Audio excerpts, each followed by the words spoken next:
Voici avec Véronique, c'est pas la première fois que sur nos antennes nous avons quelqu'un de la Fondation du patrimoine, mais à Vesserlin, ici c'est l'une des premières.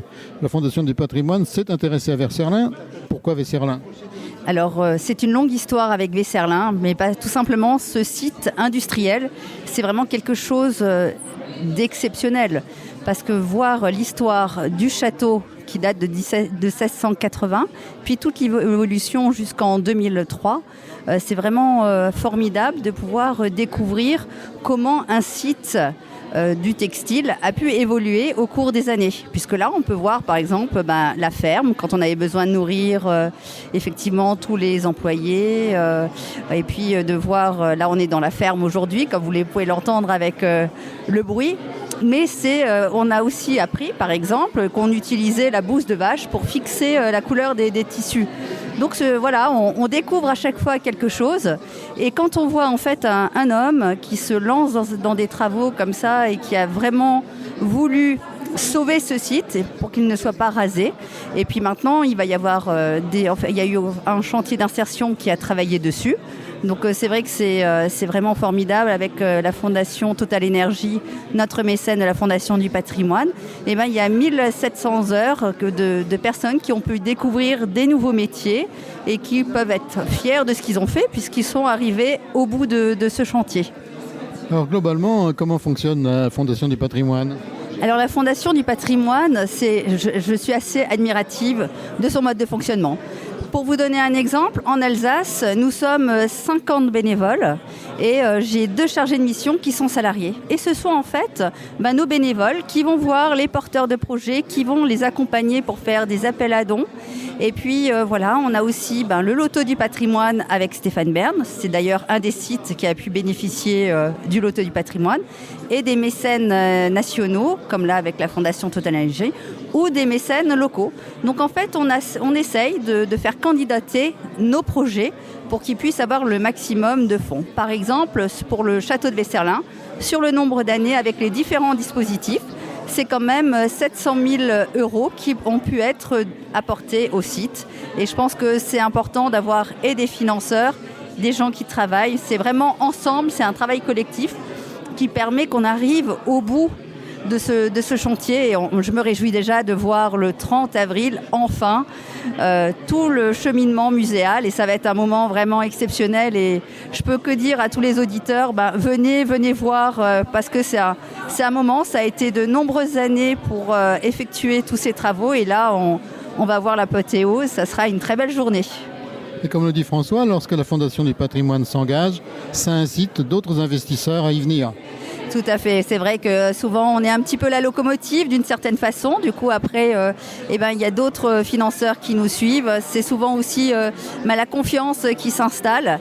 Et je pense que c'est une chance pour le parc de Vesserlin. Et on est fiers d'avoir eu raison de lui faire confiance, d'avoir eu raison parce qu'au début, quand on voyait les ruines du château ou l'état du site, maintenant, on ne peut que être époustouflé par le résultat. Gilles Pourret, vous êtes donc Total Énergie sur le Grand Est et aujourd'hui à Vesserlin, parce que là c'est la Fondation Total Énergie qui intervient. Oui, c'est ça, c'est qu'en fait on a choisi via la Fondation Total Énergie de s'associer à ce beau projet de rénovation de l'écomusée textile à Vesserlin, qui est un projet sur lequel on avait déjà contribué en 2006 avec une participation pour rénover une partie du site. Et puis aujourd'hui, on arrive à une étape importante de cette deuxième phase. Donc avec, encore une fois, très fier de pouvoir contribuer à la rénovation patrimoniale de ce site emblématique des Vosges. Comment vous choisissez les organismes que vous allez aider ? Alors en fait, la Fondation Total Énergie travaille, exclusivement avec la Fondation du patrimoine, qui est notre partenaire unique sur ces projets de rénovation du patrimoine qui font partie d'un des axes forts de la Fondation Total Énergie, avec la sécurité routière, avec l'emploi, la formation et donc avec la rénovation du patrimoine, avec un enjeu pour nous qui est d'avoir une dimension insertion, une dimension formation. Et là encore, ce chantier était particulièrement, emblématique, puisque sur la durée du chantier qu'on a accompagné, il y a eu 1700 heures de chantier d'insertion, donc d'heures d'insertion pour des jeunes ou des moins jeunes d'ailleurs. Ce qui permet aussi de contribuer à, le maintien des compétences très particulières sur ce chantier historique, encore une fois emblématique. Et toutes ces aides que vous apportez sur toute la France, ça représente des sommes considérables ?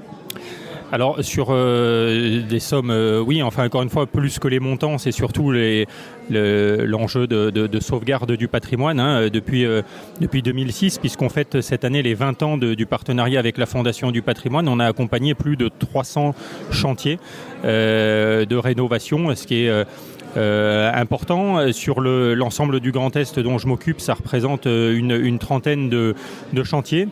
Et on a d'ailleurs d'autres projets qui vont venir à compléter le dispositif, puisque le mois prochain, on fait l'inauguration du château de Wildensheim à quelques kilomètres d'ici, sur lequel aussi il y a eu une belle rénovation qui a été mise en place. Et la Fondation intervient essentiellement en France ou même à l'étranger ? Alors la Fondation intervient partout dans le monde. Par rapport aux thématiques dont je vous parlais tout à l'heure, on parlait de sécurité routière, c'est un axe qui est, malheureusement, utilisé partout, mais aussi beaucoup en Afrique, où on voit que les enjeux de mortalité routière sont encore très importants. Donc il y a encore beaucoup d'actions de prévention, de pédagogie qui sont mises en place. Et donc la Fondation, sur cet axe, intervient par exemple beaucoup en Afrique. Mais sinon, la Fondation Total Énergie a vocation à opérer, sur toutes les géographies.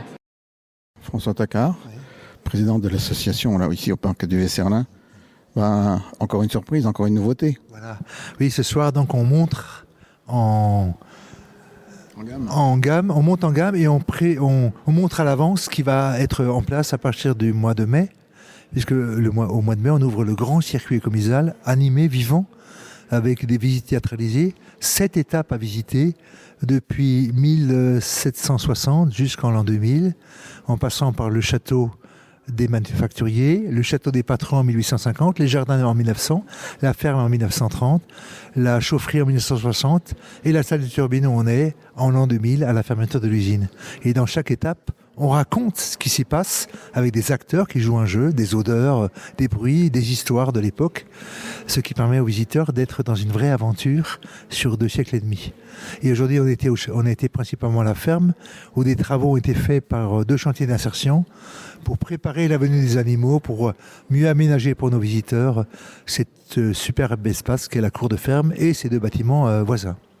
Qu'est-ce qu'on découvrira à la ferme ? Donc à la ferme, elle sera vivante. On découvrira l'histoire de l'animal dans l'usine, il y aura même des vidéos à ce sujet, mais il y aura une vraie ferme comme elle était en 1930, avec des vaches, des chevaux, des poules, des canards, des lapins, des ânes aussi, avec un gestionnaire de la ferme, un gérant de la ferme qui s'appellera Monsieur Wittmer, c'était lui qui était là en 1930, et qui va raconter sa vie. Il va raconter d'ailleurs pourquoi il y a une ferme dans une usine, c'est un peu bizarre, mais également qu'est-ce qu'il fait lui au jour le jour dans cette ferme qui sert à la fois à l'usine, mais qui sert aussi aux ouvriers, puisqu'il produisait du lait pour les ouvriers, de la viande, etc. Comme ça, Vesserlin pourra faire son beurre. Voilà, enfin, Vesserlin pourra refaire son beurre. Il y avait en fait une laiterie donc, dans le chalet de la ferme où on faisait du beurre et du fromage, bien sûr. C'était très important parce qu'il y avait beaucoup de lait qui était produit, l'étable est très grande. Mais ce lait devait prioritairement aller aux ouvriers de l'usine. Par exemple, les ouvriers qui travaillaient à la cuisine des couleurs, vous savez, une cuisine au mélange des couleurs, c'est très polluant. De même, à la chaufferie, ils avaient droit chaque jour 2 verres de lait qui étaient produits à la ferme pour se désintoxiquer. Et il y avait aussi du lait simplement vendu aux ouvriers à un prix défini par l'usine. Et bien sûr, les gens de la ferme aussi entretenaient les grands espaces de Vesserlin, qui étaient propriétaires quand même de pratiquement 70 hectares, et que devait entretenir donc cette ferme de l'usine. C'est une façon de préparer une grande saison. Voilà, donc c'est vrai qu'on initie une très grande saison 2026. On espère que beaucoup de Vosgiens viendront nous voir, mais aussi des gens de Nancy. On va aller jusqu'à Nancy pour chercher des visiteurs, avec 2 types de visiteurs qu'on espère venir. D'abord, des familles qui viennent simplement s'amuser en se cultivant, parce que dans le patrimoine, on peut s'amuser. Chez nous, il y aura beaucoup de choses marrantes. Par exemple, à la Grande Chaufferie, on peut monter en l'air dans des passerelles assez étonnantes avec un parcours surprenant et ludique. Mais deuxième public, c'est un public plus cultivé, ou du moins plus intéressé à la culture, qui vient de plus loin pour découvrir en fait la richesse de notre patrimoine industriel, mais aussi la beauté des grands sites industriels du 19e siècle qui ont couvert nos régions. Rien que dans le massif vosgien, des sites comme Vesserlin, il y en avait plus de 80 sites comme Vesserlin.